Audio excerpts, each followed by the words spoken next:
With Jordan Grossman and Tom Dinki, I'm Quentin Haynes, and this is the Spectrum Sports Talk. Here we're going to talk about the men's and women's basketball teams. Let's start with the men's basketball team. They're 13-9, winners of 5 of their last 6. They have a 3-game homestand. Tom, what do you think about that as they play Eastern Michigan, Toledo, and Ohio? Yeah, I mean, I definitely think you can confidently say that everything is setting up for this team to go on some kind of run, whether that's getting a top seed in the MAC East and continuing that into the tournament. It has a lot of shades of last year, a team that lost a lot of talent from the year before, didn't think they were going to do much, but have found a way to kind of start getting hot. And I think it definitely sets up, like you said, 6 of 9 at home. This team is definitely much better at home than it is on the road. And if you think about it, they've really done everything you could have asked them to do. The losses to Western Michigan, that's bad, right? But Western Michigan, not very good. You have the loss to Eastern Michigan, who they'll be playing again on Saturday. That's just a bad road loss. And then the only home loss in conference play is to Akron, who, yes, they'll have to play again later down the line, but at least they have the chance to redeem themselves. So looking at the schedule, though, not too frightening, not too bad. This team could easily rattle off, 7 wins in their 9 games and really go for that number 1 seed in the MAC East, which doesn't help you as much in years past with the change in the MAC tournament format. It's not just 2 games to get to the championship anymore, so it would be kind of a more difficult road, but definitely I think everything's setting up for them to have the ability to make a run. Jordan, winners of 5 of their last 6. The defense has improved. What have you seen from this Bulls team? There's a brand new team. I mean, at the beginning of the season, I didn't see anything from this team in the first half. When they had that rough stretch with Duke and Iowa State and into VCU and a couple of games later, that wasn't a team that didn't have a fire. Like they didn't have anything to play for. They weren't a team yet. But right now there's a catalyst. That's Jaren Skeet. Skeet is finally letting low on the 3 ball a little bit, and he's trying to focus on his defense. After the bad loss, the 91-point outburst by Western Michigan, he went to Oates and he goes, I want to guard the next best player on the next team they played. And sure enough, ever since then, he's been guarding their best guard, and he hasn't let up more than about 7 or 8 points per player. Ryan Weber of Toledo, he didn't even. I think he even scored a basket. His last 2 points came in the final 30 seconds of that game. He's been a catalyst for this team. That's been really something that they've been missing. Ski, he's a senior leader, and needs to lead this young group of Bulls into what is going to be, for a lot of them, their first trip into the MAC tournament. You have players like Willie Connor and Blake Hamilton, who, yes, they're great outside perimeter shooters and great shooters overall, averaging about 11 points a game. But at the same time, they're still young and they're still inexperienced, and you need that senior leadership to get them over the hump. And when they're in Cleveland, they need to learn that it's all going to be about the teamwork there to get back to the tournament. Mm-hmm. Yeah, and I really liked how Skeet played in the game that Bearden missed.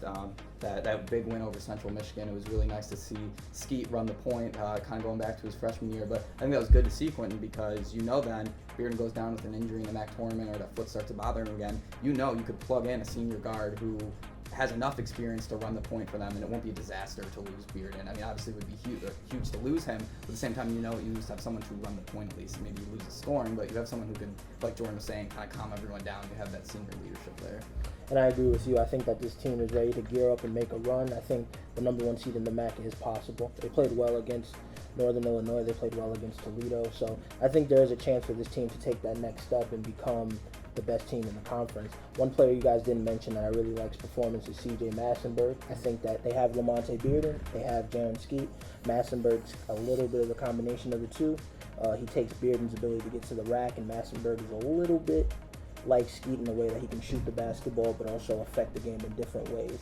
So I think they're going to play well. I think they're going to take that next step and become one of the best teams in the conference. But Jordan, you wanted to talk about Blake Hamilton. Blake Hamilton is slowly becoming a rising star for this team. 6'6" wing forward from California. He's a kind of a jack-of-all-trades type guy. He can shoot, he can rebound, he can steal, he can assist. And he's been the catalyst in the offense since players like Bearden and Connor, if they were having a bad day, he would step up. There were a few occasions where he was the only source of offense during the first half of the game and kind of propelled into the second half during this streak where they've won 5 out of 6 games. Hamilton, he's also done it all on the defensive end. Whenever you have players like Kenneth Smart, who's lately been in foul trouble, usually toward the beginning of the game, usually getting 2 quick fouls, had to sit out for most of the first half. It's Hamilton and Rodell Wigginton, who I haven't mentioned yet, who kind of take over the reins when he's out of the game. Yes, you have players like Nick Perkins at the front who were also able to hold down the 5 spot, But Hamilton is kind of intriguing to me. He's only 6'6", but he's able to hold up with these guys who are about 6'9", 6'10", 6'11".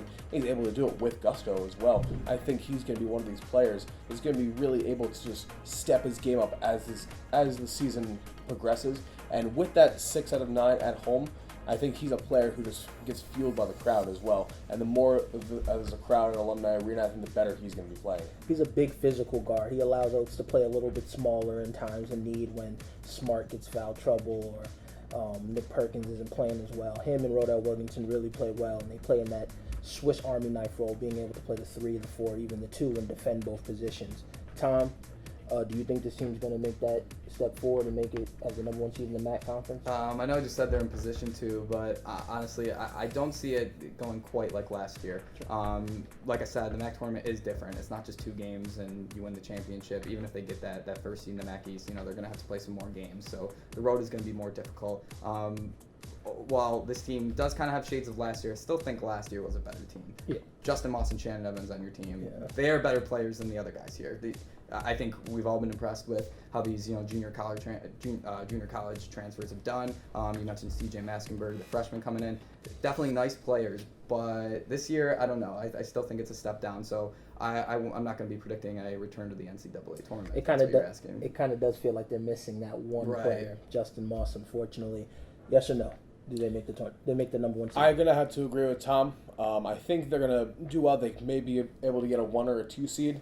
And I think I'm going to hold true to my prediction at the beginning of the season. They're going to make it to the championship game and then lose in the championship game to a team like Central Michigan, who's on a current surge right now. You have to remember, last year they had to put up around 86, 87, 88 points just to defeat Central Michigan last year. Those are heavy numbers. That's over 40-plus points per half, which I don't think this team, even though they have a lot of sharp shooters from the outside and a lot of quick and guard-heavy sets, they're not able to get to those 85, 86 points a game. They're more trailing around, I'd say, about 73, 74, 75 points a game. And I just don't think those are the numbers that are going to be able to win a championship this year. And like Tom said, with the new format where you're going to have to play more than 2 games no matter what, even if you are a number 1 seed, I don't think this team has a stamina to make it through 3 games in such a short period of time. That's about 3 games, about 4 days. I spoke to Shannon Evans last year and Justin Moss, players from last year's team, and by the end of it, they were exhausted. I mean, that was only after 2 games. And imagine what's going to be once they have to play 3, possibly even 4 games just to get to that championship. So my guess is no. I think the Bulls are probably going to make it. I think they're going to be the 1 seed. I think as soon as Oates figures out that he should play a little bit more Lamonte Bearden and C.J. Massenberg more and get to the basket and create some more open threes for Connor and Hamilton, I think that lineup's going to activate this team and take them to another level. But let's talk about the women's team. Big win last night over Ohio. They lost their last 5, but that was a big win. They played great defense. Jordan, what do you think about the women's team? They really needed that win last night. They were on the verge of losing 6 straight games after starting the season 6-0. I mean, that's just that could have been a soul-crushing loss for them, even though it was against the top team in the conference in Ohio. That could have been devastating for the rest of their season. Could have messed up with their chemistry, which they've tried to build throughout this entire year. But the win last night was one of those statement victories for this team. When they go to the tournament at the end of the year, that's the victory that they're going to remember. They lost to Ohio last year in the tournament. They clearly had a vengeance on the back of their backs. They needed it. They stepped up in a big way for Coach Leggett Jack, who earned her 200th career victory. But it was all about the defense. Like you said, they held to 43 points, 8 points in the first quarter alone. That doesn't happen to a team in Ohio. It averages close to 70 to 75 points per game. It was just an overall great play by them. You had players like Stephanie Reed, who's just kind of been on the back burner, to junior Joanna Smith, who's been a recent surge. But she played a great game. She was the floor facilitator, made some great passes in the lane, and was able to lock down the point guards as well. And then you have your players like Cassie Ausler, who've really been making a big difference in the post. Big 6'2", big 6'3" presence. And just that alone were able to force the ball outside and force bad shots, which is exactly what happened last night. Tom, what do you think about the women's team's recent victory? Definitely huge, but let's keep in mind they're still 3-6 in the MAC. Just don't know that they're going to be in position by the end of the season to really be one of the competitive teams. We all thought they'd take a step down, losing all the scores that they did, and they have. The 6-0 start was nice, but clearly this team has taken a step down. Obviously, good for them to get the win over Ohio. Who knows, maybe that shows something, but I have the feeling more and more that the other games we've seen from this team is more representative of the women's basketball team this year rather than that one game against Ohio. I think Coach Jack runs a good program there. I like the pieces, Joanna Smith we talked about, Stephanie Reed, Casey Hausler. Those are all good players, but I just don't see it happening, sparking any kind of a run necessarily. Good win again, but don't see this team making any kind of run at the tournament. I don't know about you. Jordan, do you think this team can find another player? I mean, Coach Jack has talked about it before. It's really Smith, Reed, Hausler, and then that other set of points they're really looking for. Is there a player or two you think can step up in the second half of the season? I think it has to be the Ups twin. Lisa and Catherine are Ups. They're big guys who can shoot from the perimeter, and they can also grab rebounds. Lisa Ups grabbed 10 rebounds the other night. I mean, she really can be a force in the paint, and she can also be a force in the perimeter as well. Those are two players that Leggett Jack has been really praising since the beginning of the year. But the problem is they really haven't come into their own. They've had their moments where they've put up about 12 or 13 points a game, but they really haven't had that breakout stretch yet. They really need to break out. The two of them, they need to be facilitated back into the starting lineup and see what they can do, because with the starting five of Reed, Smith, the Ups twins, and Hausler, I think that could be a winning combination leading into the tournament. But like Tom said, it's a 3-6 team in the conference right now. They still have a lot of work to do to try to get over that hump.